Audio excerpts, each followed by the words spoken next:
Alright, there's plenty of stuff going on here, of course. Let's start in this corner again. Let's take a look at the swivel crane. Surely this device was designed for lifting crates, but it looks in a state of long disuse. Okay, there's the collie. Oh, we ran past it. Okay, collie. Grrr. What's that mutt's problem anyway? Not like I'm up to no good or... bark, bark. Ow, quit chewing on my leg. Shoo. Aww. The dog finally relents, baring his teeth as it backs off. I bet 3 shillings it was trained to fear my kind. Or trained to herd cattle. Why couldn't somebody teach it to be a nice dog and play fetch? Yeah, that's a shame. Hello, newsboy. Oi, governor. Handsome gent like you must have a chippy tucked away somewhere. Why not dazzle her with some popular sheet music? Little Rob as all the latest ballads. Bet those ballads are raunchy to boot. I also have bulletins if you just want the news. 1 penny apiece. Ask about his cast. I see you're wearing a cast. What happened to your arm? I got clipped by a steam gurney not 2 blocks from here. Suppose I should be grateful though. The dandy what hit me took me to a real doctor to get my arm fixed up. Self-discipline. You should be more careful. It's a dangerous city. I'm sorry to hear that, but I'm glad you got the medical assistance you needed. Let's go with the second one. There we go. That old toff paid for everything. I guess he felt pretty guilty. And what about the decorations on your cast? Oh, I'm glad you noticed. Lady name of Tessica Lincoln painted it up for me. She's in Surrey Square. Okay, that's nice of her. That's nice of her. Sure, let's buy one. A woman of ill repute met a grisly demise. Yes, that's the same thing we read before. East End's getting more dangerous by the day. Let's ask about the missing orphans. 2 orphans have disappeared from Sacred Heart. Do you know anything about it? Sad to say I do. I know Bertie and Julie personally. I heard they'd run away from Sacred Heart. In fact, I talked to them a few weeks back. They were pretty cagey about the orphanage though. Wouldn't say what their gripe was. Easy to get cagey when you're in a cage. If I was a betting man, I'd say they had their organs harvested. With all this technology getting better and better, you can get just about anything swapped out. Like to see the lab where they do that kind of work. Let's ask about the courtesan killer. You've no doubt heard about the lady escorts who've recently been murdered. Any idea who might be behind it? Oh, sure. It's got to be a werewolf, sir. Bloodthirsty beasts they are when the moon is bright. But then again, the moon wasn't full on the days they went missing. You should talk to the harpy what runs the place. She always after them girls like a dog on a rabbit. Let's ask about the missing flat pass. You seem to be the sort to have eyes and ears everywhere. Know anything about a missing flat pass? Flat pass, eh? And for whom are you trying to get it back? Paul Pickett. Oh, him. Cor feels like he loses something every day. His job, his temper, and now his flat purse. Speaking of which, pickpocketing's become the latest craze lately. The thing I'd do to have him get to the point. Wouldn't be surprised if the thief in question tried fetching a ferry out of London. Boats aren't leaving for a while, so you might want to stake out the wharf if you wish to catch him red-handed. Okay, you're rather short for a Cyclops. And you're rather awfully stinky for a Minotaur. Oh wait, that's to be expected. You lot stink like a barn in August heat. If he were a bit older, I'd give him a right thrashing. There's no call to get shirty. Sort of, why don't you? A recruitment poster. Throw off the yoke of despotic gang bosses and join the Dockhounds. Big money and a lifetime loyalty await. £10 signing bonus. I'd rather leap from the bridge of sighs than go back to work for the Hounds. Okay. Navy officer. Hello there, chappie. My name's Glenn Forrester, Lieutenant of Her Majesty's Royal Navy. You're a Minotaur, if I'm not mistaken. Atticus Daly, and yes, I'm a Minotaur. What about it? I'm Atticus Daly, and that's a question I have never once heard before. Yeah, let's go with the second one. Well, of course, you're a Minotaur. Sorry if I sound daft, but I'm a collector, you see, of stories. I've encountered many wondrous creatures in my travels around the Aegean. Sultry sirens, terrifying krakens, and countless others once thought to exist only in myth, much like the noble Minotaur. Let's hear one of your sea tales. As I mentioned, I'm an officer in the Royal Navy and not given to spinning wild yarns, as are some of my seagoing brethren. I have witnessed miracles at the Temple of Zeus and have myself spoken with the mermaids of Thessaloniki. Right. All right. I accept your bona fides. What is it you want to tell me? This encounter took place upon Thrinacia, a rocky little island to the southwest of Sicily. I was the officer in charge of a team of 7 sent ashore to replenish our fresh water. Ah, right.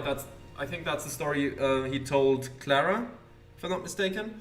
I'm still gonna read it. Replenish fresh water. The land was more barren than we hoped, and it was many hours before we found a stream high in the hills.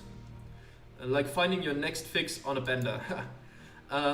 There we were, ambushed by a Cyclops, but this was more like the monster who terrorized Odysseus than London's Cyclops tradesmen and scientists and what have you. This creature was wild, animalistic, and a meter taller than any I had seen before. Can't judge a person off their stature, but still, that sort of height does tend to demand respect. It jumped down from a high ledge, and luckily it was focused on us and not our stack of water casks, upon which it broke a leg. It was little trouble to vanquish the beast then. Not very frightening. Ask why it rattled him. Yeah, let's ask why it rattled him. From your tone, I had feared some kind of disaster. What is it about this incident that rattled you so? What troubles me about the ambush on Thrinacia is that from that day on, I've been consumed with anti-Cyclops prejudice. Logically, I know it is wrong to judge an entire race based on one harrowing event, so I strive to be conscious of these emotions, the better to counter them. Let's relate to Glenn Forrester.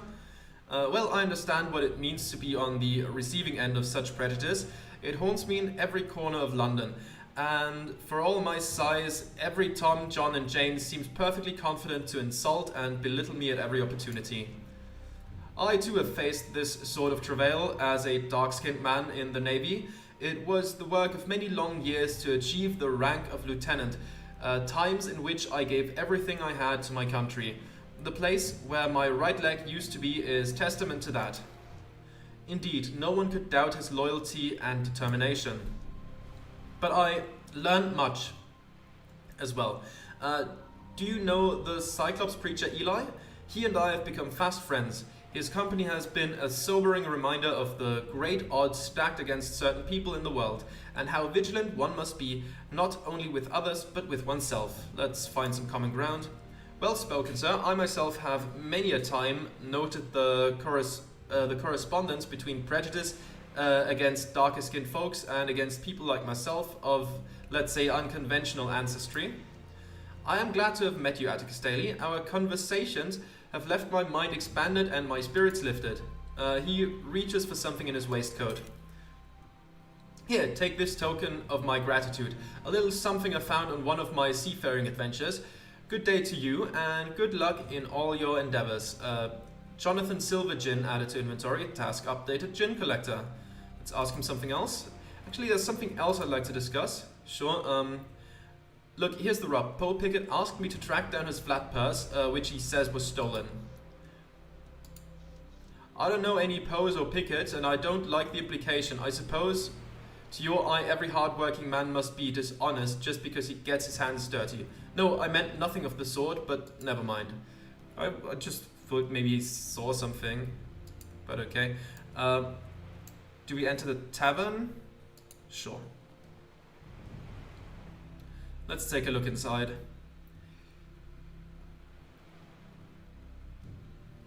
The Crimson Herring Tavern is the den of the dockhounds, where seaworthy souls and landlubbers alike can toast to a life of crime or anything less devious. The windows are so grimy that no matter the time of day, the only light source is the lamps, each running the risk of being smashed in a bar fight and illuminating the establishment in a much brighter blaze. Drinking, gambling, rat baiting, if that doesn't scream sporting gent. Drinking, gambling, rat baiting, if that doesn't scream sporting gent, you don't know what does. The betting counter opens in the afternoon and the bar even earlier. Only on occasion and always after midnight, illegal but tolerated pit fights occur in the basement. Budgie Babcock will take your bets and at the counter, where anything imaginable, from the bachelor's choice of whom to marry to the number of stray dogs crossing Surrey Square over an afternoon to how many vagrants will expire in the night, can be wagered upon. Okay, this is... I think we haven't been in here. There's mounted heads. The most famously vicious of canine combatants are bolted above the fireplace, frozen in snarling eternal splendor. Okay, let's talk to the bartender last. Oh, also, we can take a look at the gin. That's a rare bottle of gin from a distant land, or at least across the pond. Very nice. We can drink those gins if our hope ever starts running out. But we don't really need to do that right now. We're still doing pretty well. Yeah, 95 would be better than pretty well, I'd say. There's the betting station. Jamie Betteredge, let's talk to you. Daily Betteredge. Jamie Betteredge isn't the type to banter with others. Best find a topic he deems worthy of discussion. Fancy some gin? Gin, you say? Depends on what you're paddling. Show me the goods. Right here? His eyes widened at the drop of a hat. Have I touched a nerve or something? Where did you unearth this bottle? Oh, did we steal it from him accidentally? I found it while doing some rummaging. Looked dusty, so I figured it hadn't been touched in God knows how long. Finders keepers, eh? Seems like the world's a lot smaller than I thought. You just had to stumble upon a bottle made by my old dad. Your old dad? Now I've heard everything. Aye, he was a bootleg gin distiller. See the label there, Jeremiah's Gin? He was quite the rake in his day. That explains why I found it in the underground. Likely that bottle was part of a doghound stash. Consider yourself lucky that you weren't caught red-handed. Oh, well, in that case, I suppose I ought to hand over. Oh my God! I ought to hand over that bottle. There we go. No, keep it. Besides, I'd rather not owe you any favors later on. Ever the tough nut to crack, that one. Then again, folks like him are too proud to be beholden to anyone but their bosses. And there's a dog. Grr. Let's greet the dog. Hey there, boy. Grr. Simmer down. Okay, dog doesn't want to talk to us. There's a doghound thug. Let's talk to you. Oi, this is the same cub I practically stumbled over in the warehouse.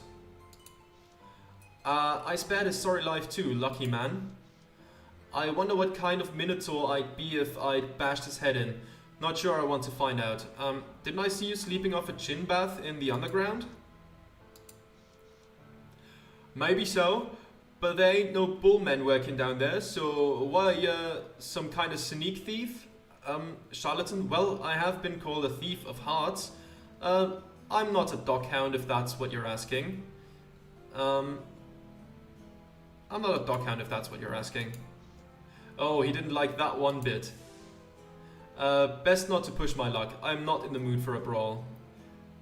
I'm not gonna teach him a lesson. I'm gonna take my leave. Good talking to you. Suppose I'll be on my way. Right. Mind you don't cross paths with any butchers, bullman. Okay, sure. Nobody else here to talk to. Let's take a look at the betting station. Before me stands Budgie, Molly's accountant. Looks like a jailbird. Looks more like a jailbird than a cog in the Dockhound's machine. Or maybe the booth gives that impression. Mr. Daly, looking to bet some bees and honey? Got a couple of events over at the Epsom Downs. What will it be? I'm the kind of cov who likes to know what event I'll be betting on.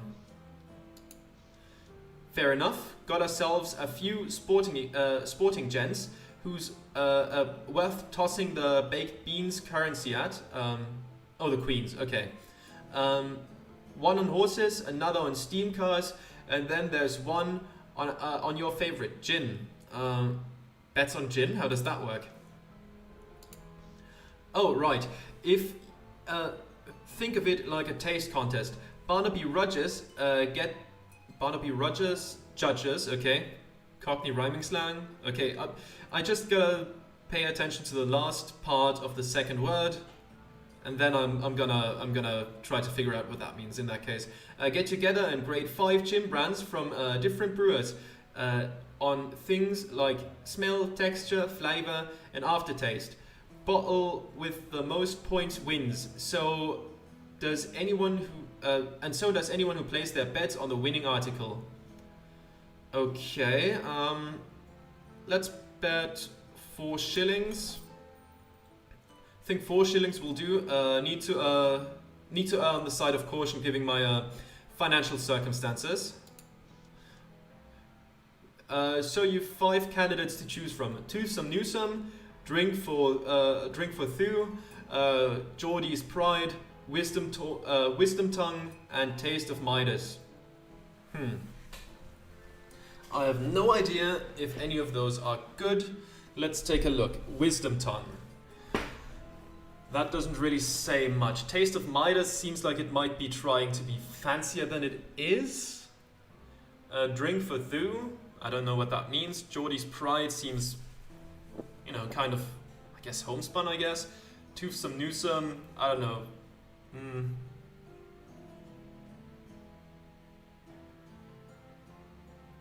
You know what, I'm just gonna choose one somewhat at random.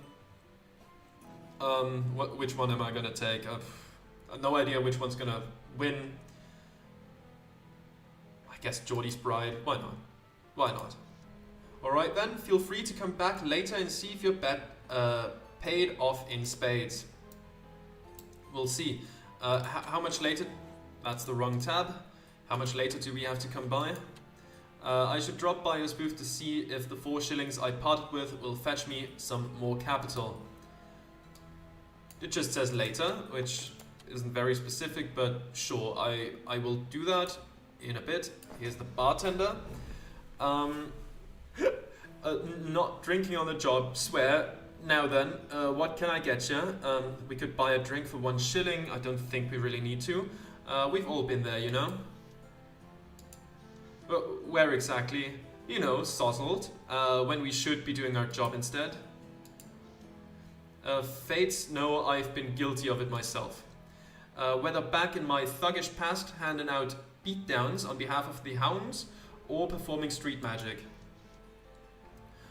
Well, that's a relief. Won't be needing a drink just now, anyways. Or is that gonna be a new gin bottle? If it's a new gin bottle, let's just take it. Gin will suit me fine, mate. Oh, we now have to trade drunk. Old Tom's the ticket. That's the bottle's name, of course, not mine. Okay, +5 hope. We got the trade drunk. Mother Mary, there's no way that's Old Tom. Tastes like a bottle of pixie blood. Not only to curb my vices, but also to preserve my taste buds, I should really avoid the drinks here. Won't be needing a drink just now, thanks anyways. Okay.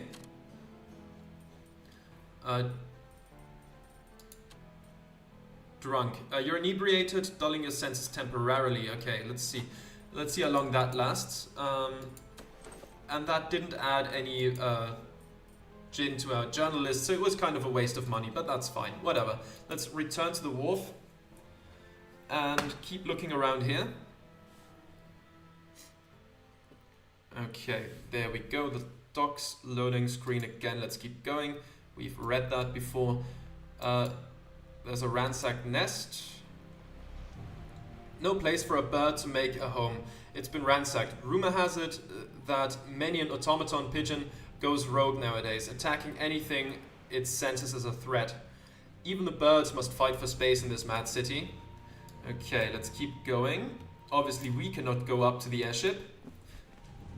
There's a slag pile. Oh, there's the wharf engineer. He's back here, okay. What an eyesore. Another dratted pile of coal tailings from the warehouse. If Arsenal would only clean up after themselves, then the Thames wouldn't run so thickly with industrial excess. Okay. Oh, Green Street isn't here. Okay, good to know. Hello, wharf engineer. 1 second though.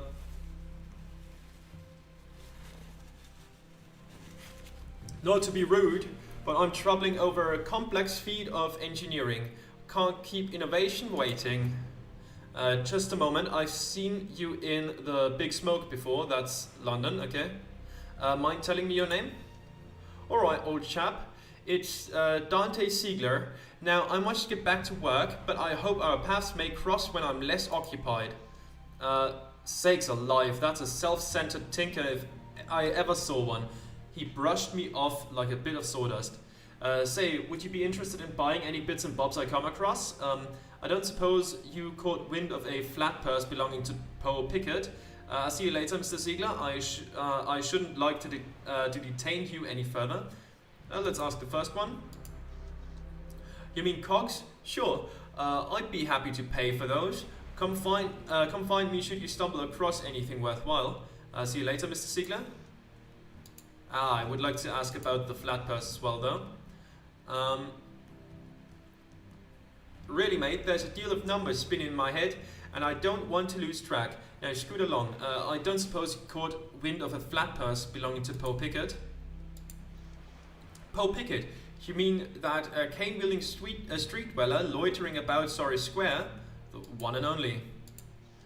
Well, his frailness makes him a prime target of the dockhounds, many of whom are pickpockets. I'd look around the wharf if I were you. Say... Okay, that's just the same thing. Alright, I won't bother you any further. There we go.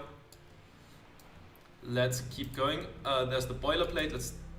Let's just take a look at it just out of principle because my internal monologue might say something about it. Boilerplate reads Arsenal Engines Warehouse. So that's where the bounties of industrial progress are being stored. Okay. Let's keep going. Oh, a floating body? Oh no. That's unfortunate. Another of London's ill-fated citizens, dead from one of 100 possible misfortunes. Have I seen this departed cove before? That's enough. Hello, that's the same bloke I snuffed back in the sewers. Guess he's run his mouth for the last time. Okay, so he's been washed out here, I suppose? Okay. Centaur Dockhound. He is a rugged-looking dockhound if I've ever seen one. As I approach, I spy the body in the water. Whoa, that gave me a start. It's the ladsman, the man me and Annika murdered.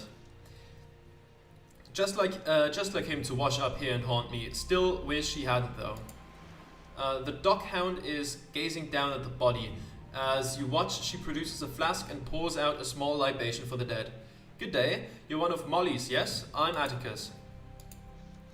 Atticus, you say? Helena Bailey. But you're not dockhound. Leastwise none I've seen. No, I used to be in the trade. Though. What's the Pratt these days? Okay, we need a 9 to succeed. I historically haven't done well at low rolls here. Let's try though. That's a 7. That's not gonna do it. Her gaze immediately becomes guarded. Old Ma Bailey never raised any tongue waggers. Get on, you. Okay, fine.